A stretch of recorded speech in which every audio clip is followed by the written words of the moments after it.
자, 1번. 다음 중 경쟁 노동시장 모형의 가정으로 틀린 것은? 우리가 경쟁 노동시장 모형이라는 것은 완전 경쟁 시장의 가정, 이걸 물어보는 거예요. 첫 번째, 노동자 개인, 개별 고용주, 시장임금, 아무런 영향력을 행사할 수 없다. 임금은 오로지 어디서만 결정돼요? 시장에서 결정되는 거다. 맞는 말이죠. 노동자의 단결 조직, 그리고 사용자의 단결 조직은 필요 없다 그랬어요. 왜? 임금은 시장에서 결정되는 거기 때문에 뭐 노동조합이나 사용자의 단체는 의미가 없다.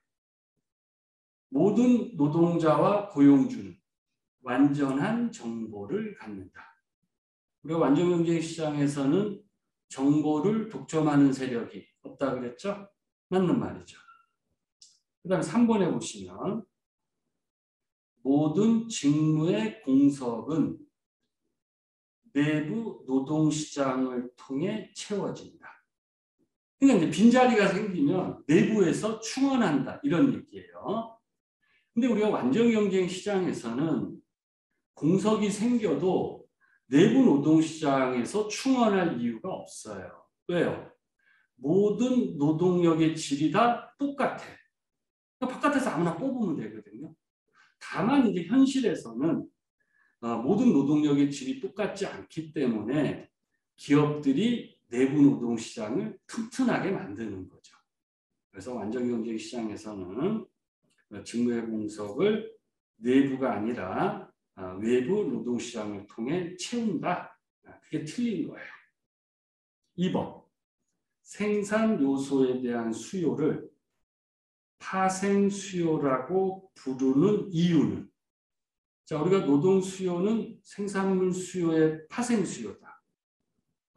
노동 수요는 생산물 수요의 딸이다 그랬어요. 딸들은 평생 누구 의존한다 그랬어요? 엄마를 의존하잖아. 그래서 생산 요소에 대한 수요는 생산물 수요에 의존하기 때문이다. 3번이 정답이죠. 3번. 7명이 평균 20개 만들었다. 그죠? 7명이. 7명이 평균 20개 만들었다. 그럼 우리가 총생산물이 몇 개죠? 총생산물. 7이 14. 140개죠. 140개. 한 사람을 더 뽑았더니 8명이 된 거예요. 8명. 평균 생산물이 이렇게 나온 거예요. 18개. 18개. 그럼 총생산물. 곱하면 되죠. 88에 64, 8에 8, 144입니다.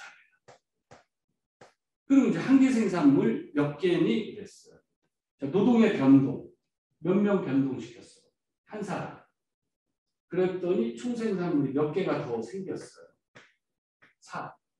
그래서 노동의 변동량 한 사람 분의 총생산량의 변동량 4.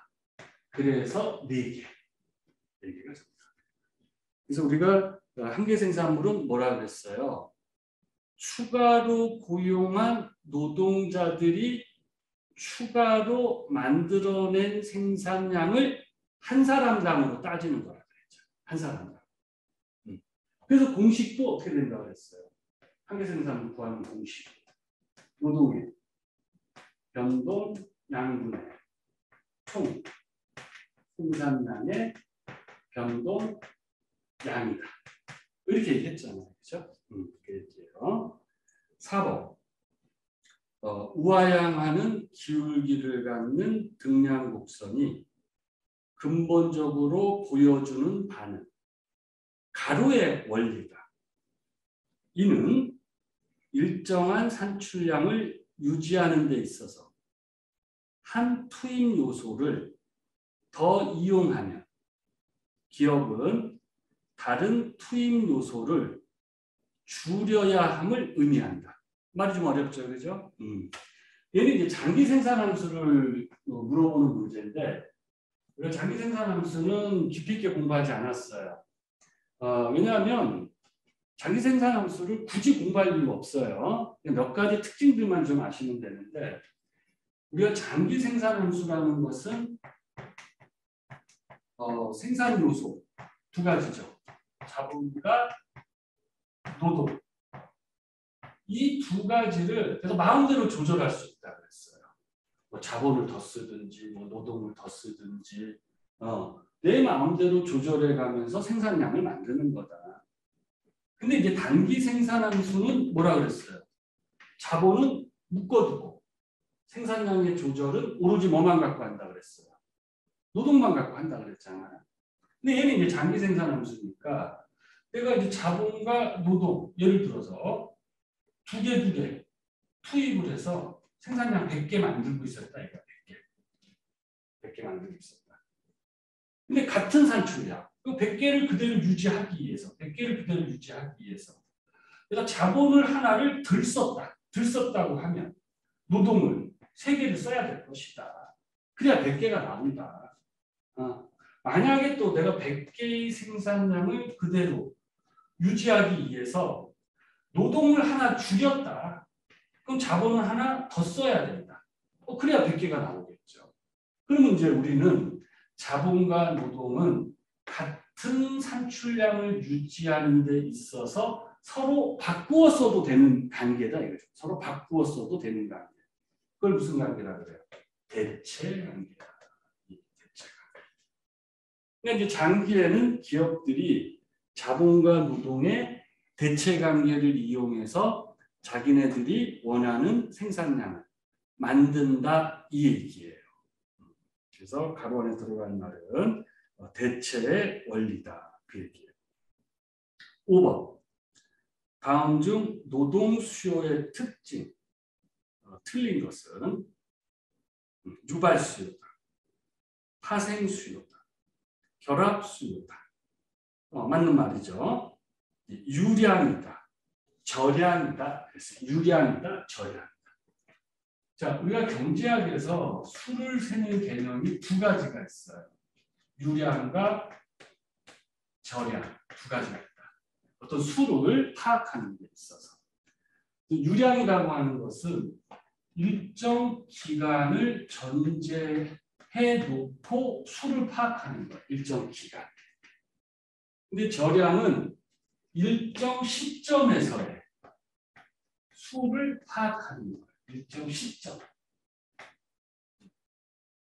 예를 들어서 통장 잔고. 우리가 통장 잔고는 어떻게 파악해요? 저량입니다. 일정 시점. 예를 들어서 5월 5일 현재, 7월 8일 현재. 일정 시점에서의 잔고를 파악하는 거예요. 근데 예를 들어서 수입 같은 거, 수입. 너 한 달에 수입이 얼마야? 1년에 수입이 얼마야? 이렇게 수를 파악하거든요. 그게 이제 유량이라는 거예요. 일정 기간을 전제해서 수를 파악하는 거.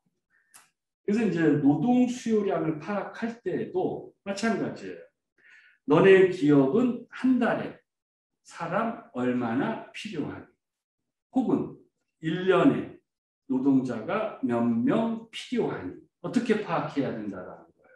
유량으로 파악해야 되죠. 그래서 답이 저량이다 그 얘기예요. 6번. 완전 경쟁 시장에서 노동 수요 곡선을 우아향하게 하는 이유는 뭐니? 자, 우리가 노동 수요 곡선은 한계 생산물에다가 뭘 곱합값이에요? 시장 가격. 이걸 곱해놓은 값이라고 했잖아요. 이 값. 이 값이 이렇게 우아향했잖아요. 왜? 한계 생산물이 체감하기 때문에. 그래서 정답이 뭐라는 거예요? 노동의 한계 생산력. 그것 때문에 우아향한다. 7번. 수요에 영향을 미치는 요인이 아닌 것은. 우리가 노동 수요 그러면 두 가지 딱 떠올리라고 했어요. 생산물 수요, 파생 수요다. 그리고 노동 수요는 한계 생산물 곱하기 시장 가격의 값이다. 그래놓고 이제 보세요. 임금. 자, 임금은 수요와 공급 둘 다 영향을 준다. 다만 곡선을 움직이게 하는 건 아니다 그랬죠. 기술 수준. 기술이 발달하면 뭐라고 그랬어요? 한계 생산물이 많이 나온다. 여기에 영향을 주잖아요. 수요에 영향을 준다. 노동 생산성. 근로자들의 생산성이 좋아지거나 나빠지면 이 한계 생산물에 영향을 주잖아요. 그러니까 수요에 영향을 주는 거죠. 생산 가능 인구의 크기. 이게 뭐에 영향을 줘요? 공급에 영향을 주는 거죠. 그래서 정답이 4번이다. 8번. 노동 수요에 대한 설명. 자, 우리가 노동 수요 그러면 항상 이제 이 두 가지를 떠올리세요. 생산물 수요의 파생 수요야 한계 생산물 곱하기 시장 가격의 값을 표시해 놓은 거야. 이 두 가지만 떠올려서 대입을 하면 문제가 쉽게 풀려요. 첫 번째, 제품 가격이 상승하면 얘가 커진대. 얘가 커져. 이 값이 커지면 노동 수요 곡선 오른쪽으로 가죠? 맞는 말이죠. 그 다음 3번에 보면 기술 혁신이 이루어지면 노동 수요 곡선이 우측으로 간다. 자, 기술이 발달하면 같은 노동량 수준에서 한계 생산물이 많아져요. 얘가 커져. 이 값이 커지네. 수요는 우측으로 간다. 수요 곡선은 우측으로 간다. 4번에 임금이 하락하면 수요 곡선이 우측으로 간다. 자, 임금은 뭐라고 그랬어요? 수요나 공급 곡선을 움직이게 하는 게 아니라 수요 곡선과 공급 곡선상에서 움직이면서 수요에 영향을 주는 거다 그랬죠. 그러니까 4번이 틀린 거죠. 그 다음에 그 보기 2번에 장기에는 노동 수요 곡선이 단기보다 더 완만해진다. 이거 아직 안 배운 거예요. 아직 안 배운 거예요. 나중에 이제 탄력도를 공부하시면 이 말이 이제 무슨 말인지 이해가 되세요. 그래서 일단은 여기서 이제 4번이 정답입니다. 9번. 노동 수요 측면에서 비정규직이 늘어나는 이유가 아닌 것. 자, 노동 수요 측면이랬죠. 노동 수요 누가 하죠? 기업이 하죠. 이 문제는 뭐야? 기업이 비정규직을 늘리는 이유가 아닌 것. 이 얘기예요. 그죠? 괜히 문제를 꾼 거죠. 첫 번째, 세계화에 따른 기업 간의 경쟁 환경이 변화돼. 그러면 기업들이 인건비 좀 아껴야 돼. 그래서 비정규직을 늘리는 거예요. 노동조합에 대한 기업에 대한.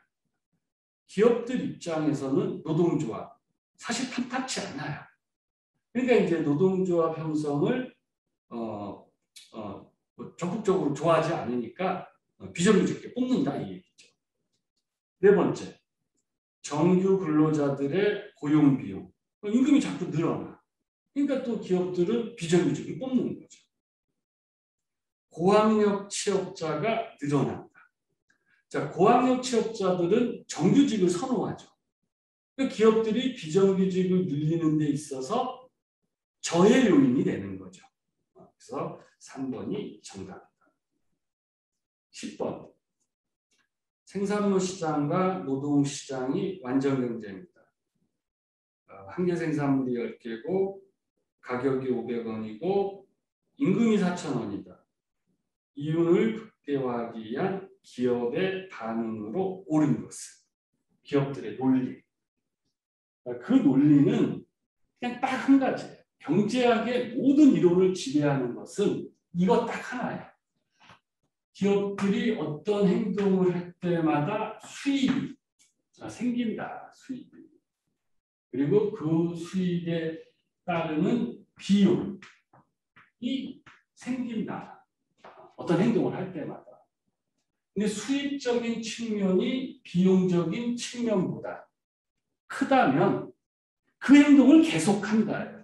계속한다. 언제까지 한다고 그랬어요? 둘이 같아지는 순간까지 한다.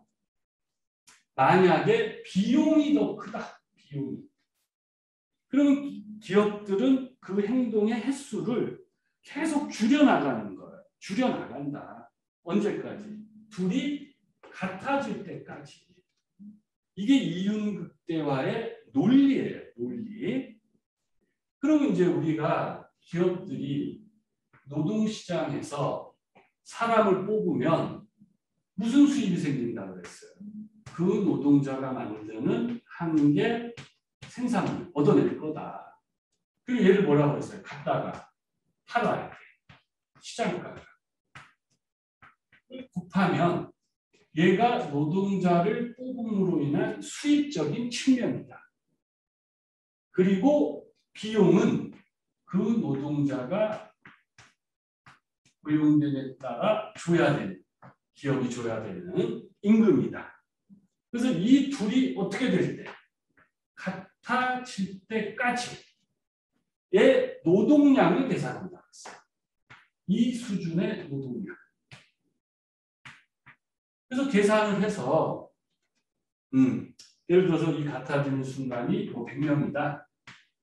우리 기업은 100명만 뽑으면 이윤이 극대화되는데 120명이 있어? 20명을 해고시키는 거고 80명뿐이 없어? 20명을 더 뽑는 거예요.